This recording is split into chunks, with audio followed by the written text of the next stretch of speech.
அண்டம் முழுதும் ஒன்றினுள் அடக்கம். அதுவே ஆனைமுகமெனும் ஓங்கார விளக்கம். சுழலும் கோள்கள் அவன் சொல் கேட்கும்.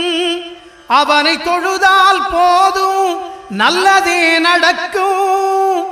ஆனைமுகனை தொழுதால் நவக்கிரகங்களும் மகிழும்.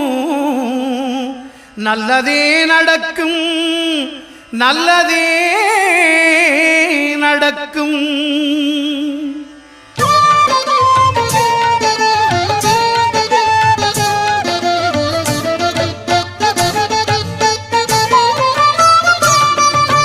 ஒன்பது கோளும் ஒன்றாய் காண